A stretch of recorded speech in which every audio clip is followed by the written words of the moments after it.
Good morning, all of you. Welcome to your SST class. Students, today in your SST period, I am covering the next chapter of your book Economy, the chapter number 4. And what is the name of the chapter? The name is Globalization and the Indian Economy. Exactly what we have to be learn in this chapter. We learn in this chapter that how the word come to close each other. Okay, before going to the chapter, first of all we must know the meaning of the chapter name. The name is globalization. Then what do you mean by globalization? What do you the term globalization? If you remember, students, in the history I told you, I explained you the chapter that is the making of global world. In that chapter we learn that how the whole world come close to each other, how the economy of the whole world come close, how the world economy takes shape. ये हमने उस chapter में पढ़ा था. That is also globalization. This is historical point of view. That is also globalization, when the whole world come close to each other. And if we come to on the economy point, then globalization means when the whole when there is a trade between the countries of the world. And जब world की countries के बीच में trade relationship establish हुए, that is also globalisation. Okay, so in this chapter we learn that what is the effects of globalization on the Indian economy. India की economy पर हम globalisation का क्या इम्पैक्ट पड़ा है. ठीक है, तो हम डिटेल में ग्लोबलाइजेशन का मीनिंग, इसकी इकॉनमी का इम्पैक्ट, ये सब कुछ इस चैप्टर में डिटेल में रीड करेंगे. Okay, let's start the chapter. The chapter is started with the consumers in today's world. As consumer in today's world, आज के कंज्यूमर की बात करें हम, तो some of us have a wide choice of goods and services before us. हमारे पास बच्चे, हम यहाँ पर एक नॉर्मल बात कर रहा है कि as a consumer when we move to the market we have a lot of choices to purchase a single good. एक सिंगल गुड को परचेज करने के लिए हमारे पास लॉट ऑफ चॉइसेस हैं. We have lot of companies, we have lot of prices, and it depends on the consumer that what type of things he or she want. If she want the costly one, then there is, and if he want the cheapest one, then there is. It means we have a lot of variety into the market regarding the things, and this is how it is possible. This all is possible because of globalization. Okay, so the latest models of digital cameras, mobile phones, television made up the leading manufacturers of the world are within our reach. वो कहते हैं ये सब कुछ हमारे reach के अंदर है. आज हम अपने लेटेस्ट मॉडल कैमराज के, मोबाइल फ़ोन्स के परचेज कर सकते हैं. We have the capability to purchase all that things. Every season, new models automobiles can be seen in the Indian roads, on Indian roads. Yes, it is. हर साल नए cars आती हैं, नए ऑटोमोबाइल्स आते हैं. Okay, and people are purchasing them also. Gone are the days when Ambassador and Flat are the only cars of Indian roads. Today, Indian are buying cars produced by nearly all the top companies in the world. And similar explosion of brands can be seen from many other goods, from shirts, television to pursued fruit juices. Very good example, fruit juices. Fruit juices के भी हमारे पास lot of brands हैं, lot of companies are here that provide us the fruit juices, and depends on us that what we want to drink. Okay, so this variety is just because of the globalisation. ये सारी variety क्यों है? Because of globalisation. Okay, such wide ranging choices of goods in our market is a relatively recent phenomena.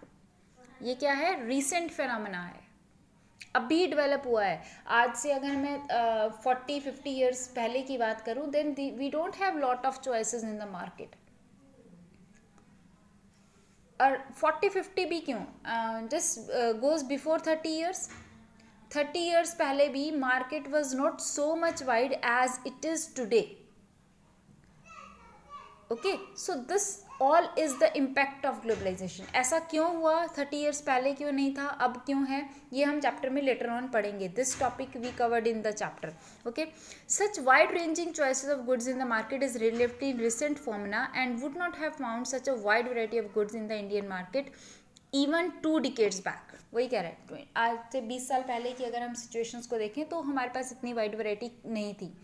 क्यों नहीं थी, इसका reason हम later on chapter में पढ़ेंगे. In a matter of years our market have been transformed. हमारी market in 20 to 30 years के बीच में ट्रांसफॉर्म्ड हुई है, चेंज हुई है. ठीक है, now in the chapter we can understand that how this is transformation, how this transformation is going on. ये ट्रांसफॉर्मेशन किस तरह से हुआ, कैसे हुआ, क्या इम्पैक्ट रहा, और ये किस तरह से हमारे चैप्टर में हमारी लाइफ पर इसने क्या कैसे उसको इन्फ्लुएंस किया. ओके, तो this all is in this chapter globalisation. Let us start the first topic of the chapter, that is production across countries. Under this topic, we have to be learned that how a single product is produced in many countries, okay, and that is assembled in any other country, any other place, and then it is available into the market. Exactly, this is here the production across countries. Production across countries को पढ़ने के लिए here we have to be understand this example. हम पहले इस example को पढ़ेंगे तो हम इजीली जो प्रोडक्शन अक्रॉस द कंट्रीज है उसको समझ पाएंगे. ठीक है, let us read the example. Spreading of production by an MNC. First of all you may know the meaning of MNC. MNC, M is multinational companies. Multinational companies, or you can say multinational corporations. Now, what are multinational corporations? Multinational companies are those companies that owns or control production in more than one nations. ठीक है, मैं पहले ये example आपको multi MNC की definition underline कर लो. Is a company that owns or control production in more than one nation. Exactly MNC का ऑफिस किसी एक कंट्री में होता है, बट वो फैक्ट्रीज जो हैं वो प्रोडक्शन के लिए डिफरेंट रीजन्स में इस्टेब्लिश करती है. That belongs to a single country. Suppose Tata is the country that is a company that belongs to our country, means India, but Tata have the factories और द ऑफिसेज और the market in to the other countries also. So it is a MNC. ये एक MNC है जो अपने products को कहीं और भी सेटल करके अपनी मार्केट को बेच रही है. ठीक है, तो MNC is belongs to a single country but have the production into the many other countries also. वो कहीं और भी अपनी फैक्ट्रीज को इस्टेब्लिश करके प्रोडक्शन करती है. ओके, चलिए late us read the example first. हम एग्जाम्पल को रीड करेंगे. A large MNC is producing industrial equipment, design its products in research center in the United States. एक लार्ज MNC है, प्रोड्यूसिंग इंडस्ट्रियल इक्विपमेंट, जो कि industries के लिए equipment produce करती है. Design it products in research centre in the United state. अब वो अपने प्रोडक्ट्स को डिज़ाइन कहाँ कर रही है, जहाँ से वो बिलोंग करती है, यूनाइटेड स्टेट USA से. ठीक है, and then has components manufactured in China. और वो उसके कंपोनेंट्स को, यानी कि उसके जो प्रोडक्ट्स में यूज़ होने वाली थिंग्स हैं उनको प्रोड्यूस कहाँ कर रही है, चाइना में. These are then shipped to Mexico and eastern Europe where the products are assembled. अब जो छोटे छोटे प्रोडक्ट्स बने उनको उसने शिफ्ट किया शिपिंग के थ्रू मैक्सिको और ईस्टर्न यूरोप में. वहाँ पर जाकर उन सबको जोड़ा और फाइनल प्रोडक्ट्स तैयार हो गया, finish products, and sold all over the world. और फिर पूरे वर्ल्ड में वहाँ से उसको सोल्ड किया गया. एग्जैक्टली प्रोडक्ट सोल्ड कहाँ से हुआ, सेल कहाँ से हुआ, वो फ्रॉम मैक्सिको और ईस्टर्न यूरोप से. डिज़ाइन कहाँ हुआ था, यूनाइटेड स्टेट्स में. उसके छोटे छोटे पार्ट्स कहाँ बने, चाइना में. ठीक है। असेंबल कहाँ हुआ? मैक्सिको और ईस्टर्न यूरोप में, और वहीं से सेल हुआ, ठीक है, इनटू द होल वर्ल्ड। तो ये क्या है? ये प्रोडक्शन क्या हुई है? Production across the countries, countries में है। कहीं कोई पार्ट बन रहा है, सपोज एक कार है, एक कार का सपोज टायर्स तो हरियाणा में बन गए, ठीक है, उसका जो अंदर का बाहर का आउटर था वो बिहार में, झारखंड में बन रहा है, Tata iron and steel industry के पास, ठीक है। उसकी जो बाकी मशीनरी है वो कहीं और बन रही है, ठीक है। उसके अंदर जो हैंडल है या कुछ और है, जो भी कार की एसेसरीज हैं वो लग रही हैं, वो साउथ इंडिया में कहीं प्रिपेयर हो रही हैं। तो वो क्या है? वो प्रोडक्शन अक्रॉस द स्टेट्स है, विद इन द स्टेट। और कार को एक जगह, वो सामान को एक जगह लाकर इकट्ठा कराया जाएगा और वहाँ पर एक कार रेडी कर दी जाएगी, ठीक है। वो एक स्टेट के विद इन द स्टेट पूरे कंट्री में फैला हुआ है प्रोडक्शन। ऐसे ही कंट्रीज में भी फैला होता है, ठीक है। तो यहाँ पर भी वो एक क्या कर रहे हैं? वो एक मल्टीनेशनल कंपनी है जो कि प्रोडक्शन अक्रॉस कंट्रीज कर रही है, ठीक है। And the companies customer care is carried out through all call centres located in India. और उस कंपनी के कस्टमर्स कहाँ से बात कर रहे हैं, कहाँ से डीलिंग कर रहे हैं? वो इंडिया से डील कर रहे हैं। उसके सारे कॉल सेंटर्स कहाँ हैं? भारत में। वो सामान को बेच रही है, कस्टमर्स की प्रॉब्लम्स को ले रही है या उनकी प्रॉब्लम्स को सॉर्ट आउट कर रही है, वो कहाँ से कर रही है? वो इंडिया से कर रही है। तो this is MNCs and this is production across the countries. अब इस प्रोडक्शन अक्रॉस द कंट्रीज से कंपनी को एग्जैक्टली बेनिफिट क्या हो रहा है? जस्ट थिंक अबाउट इट कि कंट्री को बेनिफिट क्या है। अगर मैं आपको बताऊं तो यहाँ पर कंपनी को सबसे ज़्यादा बेनिफिट उसकी प्रोडक्शन की कॉस्ट कम करना है।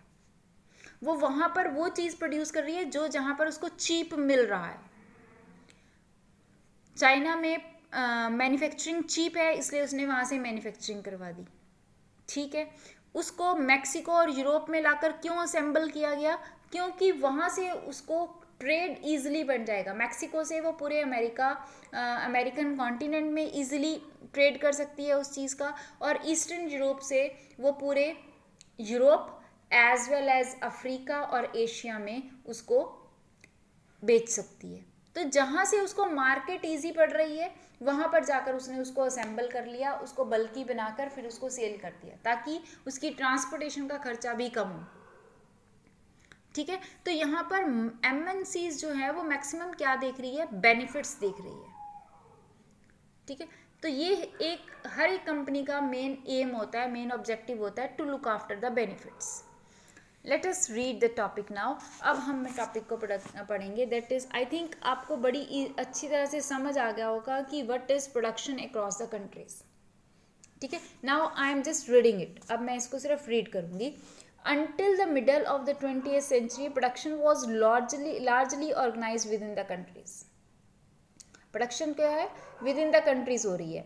Cross the boundaries of these countries were raw material, food stuff, finished products. Colonies such as India exported raw material and food stuff and imported finished goods.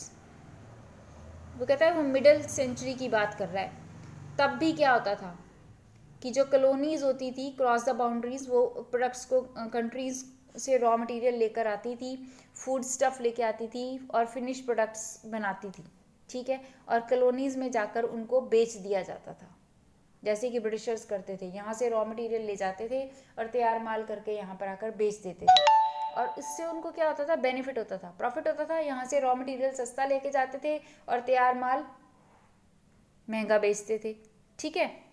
Trade was the main channel connecting distant countries, और trade उस समय main channel था countries, जो दूर दूर countries थे उनको connect करने का। This before large companies called multinational corporation, उस समय मल्टीनेशनल कॉर्पोरेशन कहते थे इनको। And emerge on a scene, a MNC is a company that owns or control production in more than one nation.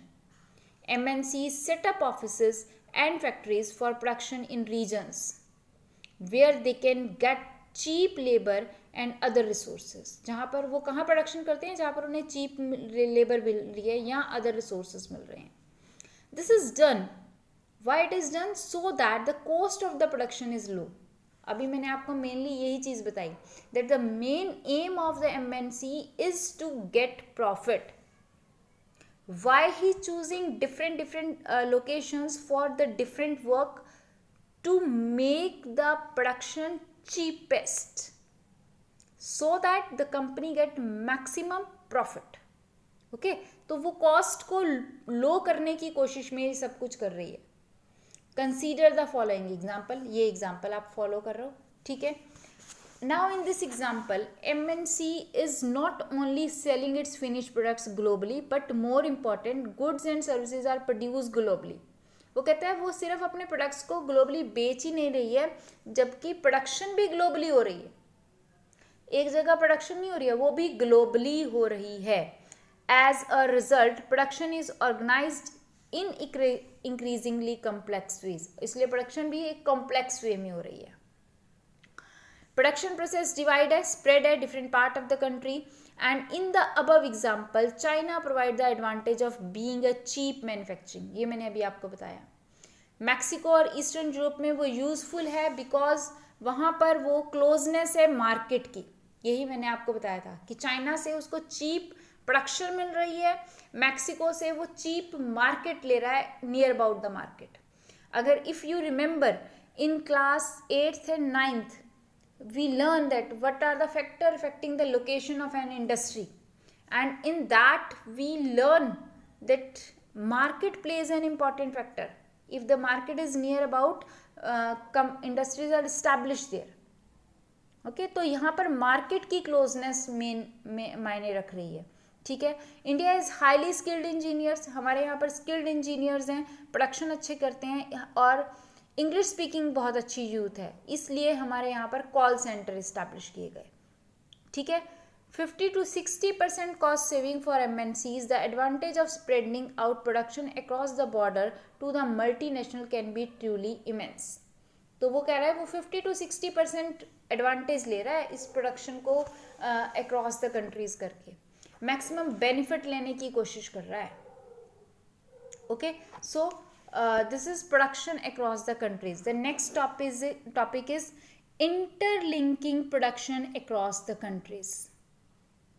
Now how the production across the countries interlinking the other countries. वो किस तरह से other countries को interlink कर रहे हैं, एक दूसरे के क्लोज में लेके आ रहे हैं. Let us read it. यहाँ पर भी एक बहुत इंपॉर्टेंट क्वेश्चन हमारा तैयार होगा. Just read it first. In general MNCs set up production where it is close to the market. कहाँ पर प्रोडक्शन करती है? जहाँ पर वो मार्केट के क्लोज है. वेयर देयर इज स्किल्ड, जहाँ पर उसको स्किल्ड लेबर मिल रही है और वो भी लो कॉस्ट में मिल रही है. जहाँ पर उसको अदर फैक्टर्स भी ईजिली अवेलेबल हो रहे हैं. मार्केट कहाँ, जर्नल MNCs अपना प्रोडक्शन कहाँ करती है? जहाँ मार्केट क्लोज है, स्किल्ड और अनस्किल्ड लेबर, चीप लेबर मिल रही है, और इसके साथ साथ availability of other factors is also assured. MNCs might look for government policies that look after the interest. और एक चीज़ और देख रही है, गवर्नमेंट पॉलिसीज. बच्चे MNCs तब तक किसी कंट्री में प्रॉपरली वर्क नहीं कर सकती जब तक कि गवर्नमेंट फेवर ना करे. If government is favoring, then MNCs can do the work fairly. Okay, so policies, government policies can be cheap. अगर गवर्नमेंट MNC को, सपोज अमेरिका की कंपनी को यहाँ पर इस्टेब्लिश करने के लिए गवर्नमेंट ने परमिशन दे दी, पर उस पर हाई रेट ऑफ टैक्स लगा दिया, उसको प्रॉपर जो जगह देनी थी वो भी कॉस्टली दी, तो वो MNC यहाँ इस्टेब्लिश नहीं करेगा. क्यों? क्योंकि वो उसको कॉस्टली पड़ेगा. अगर उसे रेट ऑफ इंटरेस्ट ज़्यादा देना पड़ गया, टैक्स ज़्यादा देना पड़ गया, तो क्या होगा? उसकी तो प्रोडक्शन डाउन हो जाए. प्रोडक्शन डाउन नहीं होगी, पर उसकी कॉस्ट ज़्यादा हो जाएगी. ठीक है, तो इसलिए गवर्नमेंट पॉलिसीज़ बहुत मैटर करती हैं MNCs की वर्किंग के लिए. Having assured themselves of these condition, MNC setup factories and offices for production. ये सारी श्योरिटी होने के बाद MNCs अपना प्रोडक्शन इस्टेब्लिश करती हैं. The money that is spent to buy assets such as land, building, machine and other equipment is called investment. अब कोई किसी और कंट्री की कंपनी हमारे कंट्री में आकर जब अपनी फैक्ट्री लगाएगी तो वो पैसा खर्च करेगी मशीनरी लेने के लिए, ज़मीन लेने के लिए, बिल्डिंग को बनाने के लिए और बहुत कुछ। तो वो इन्वेस्टमेंट कर रही है हमारे कंट्री के अंदर, हमारे कंट्री की लेबर को रखेगी, उनको सैलरीज देगी। तो वो जो इन्वेस्टमेंट है that is called foreign investment. वो फॉरेन इन्वेस्टमेंट है। क्यों? क्योंकि वो बाहर से किसी कंपनी ने आकर इन्वेस्ट किया है हमारे कंट्री में। हमने नहीं, इंडिया की किसी कंट्री की नहीं है। अगर इंडिया की किसी कंपनी की होगी तो वो हमारी होम इन्वेस्टमेंट है, ठीक है। सो any investment is made with the hope that these assets will earn up profit, और ये assessment वो इसी होप से करता है कि उसे ज़्यादा से ज़्यादा प्रॉफिट मिले। अब MNCs टू फोल्ड में बेनिफिट्स लेते हैं। किसी भी कंपनी को टू फोल्ड्स में बेनिफिट होता है जब वो किसी दूसरे कंट्री में जाकर अपनी फैक्ट्री को इस्टेब्लिश करती है। पर ये टू फोल्ड किस तरह से होते हैं ये बच्चे मैं आपको कल की वीडियो में समझाऊंगी, in the next video. Why? Because this is too much important and it's lengthy one also. Okay, so for today you just have to be learn that production across the countries, what is it and what is MNCs, and exactly what the main objective of the MNCs. Okay, till then, thank you, have a nice day.